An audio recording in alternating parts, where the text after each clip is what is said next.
Nguhaye ikaze kandi ndagushimiye wo kurikira Family, twifurije ibyiza, twifurije ubuzima buzira umuze. Twavuye ku ifashabere y'amezi 6, umwana tumumaze kumutangiza ibiryo, noneho tugiye kurebera hamwe uko uzabigenza hagati y'amezi 6 kugeza ku 9. Nicyo cyiciro cya mbere cyo kurya ku mwana, hagati y'amezi 6 kugera ku 9. Komeza konsa umwana wawe ku manywa na nijoro uko abishatse, bizatuma agumya kugira ubuzima buzira umuze, ubuzima bwiza, agira imbaraga, kubera ko amashereka aba akiri ikintu cy'ingenzi cyane mu bigize indyo y'umwana. Niba utari ubizi bimenye, amashereka burya atanga ibirenze 2/3 by'imbaraga umwana akeneye igihe afite amezi hagati ya 6 kugera ku 9. Bityo rero umwana wawe amashereka cyangwa se umwonse kenshi gashoboka buri gihe mbere yo kumuha ibiryo. Umwana amashereka buri gihe mbere yo kumuha ibiryo. Mbisubiyemo kubera ko kuva ku mezi 6 kugera ku mezi 12 umwana aba abona 2/3 by'imbaraga abikura mu konka mu mashereka. Rero ntabwo icy'ingenzi kuri we ari ibiryo, ahubwo aracyakeneye amashereka bihagije.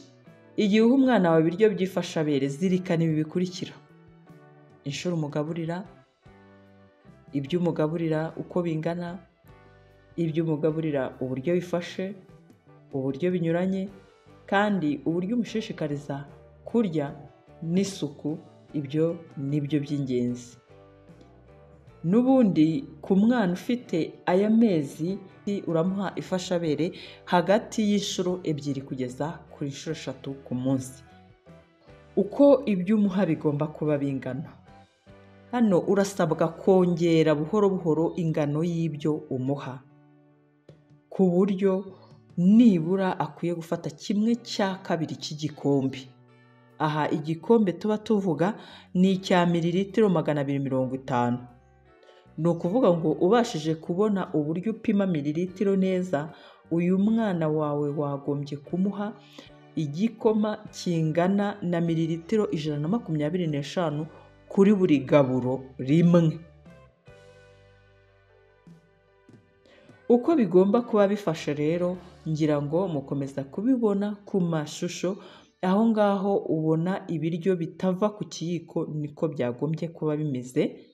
Bigomba kuba bifashe rwose ku buryo buhagije, bitivana ku kiyiko, kuko ku mezi 8 burya umwana wawe ashobora gutangira kurya n'ibiryo bifatishwa intoki.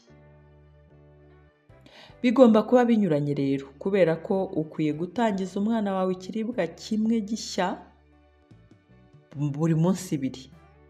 Mu minsi 2 cyangwa 3 gerageza guhindurira umwana wawe, umuhe ikindi kiribwa gishya kugira ngo umutoze gutangira kurya n'ibindi biribwa bishyashya. Umwana wawe akeneye igihe kugira ngo amenyerere icyanga cy'ibiribwa gishyashya. Buhoro buhoro genda umuha ubundi bwoko bw'ibiribwa bishyashya.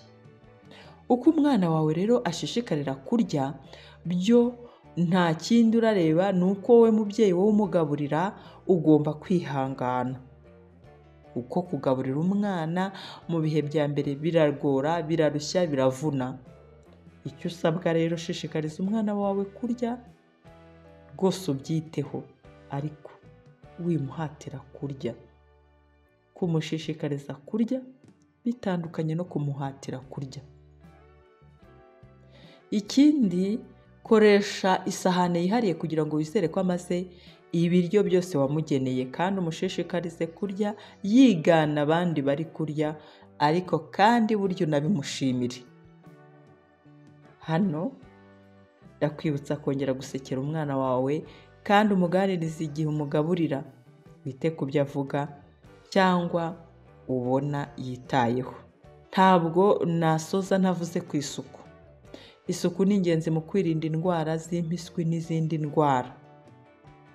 Ibintu bya bibero n'ibikombe bifite imihiro ku munwa ntibyizewe rwose kuko bigoye kubisukura, bityo bikaba byakurura indwara. Byiteho rwose. N'ibyo nari naguteguriye ku bijyanye n'ifashabere ku mwana ugitangira kurya kugeza ku mezi 9.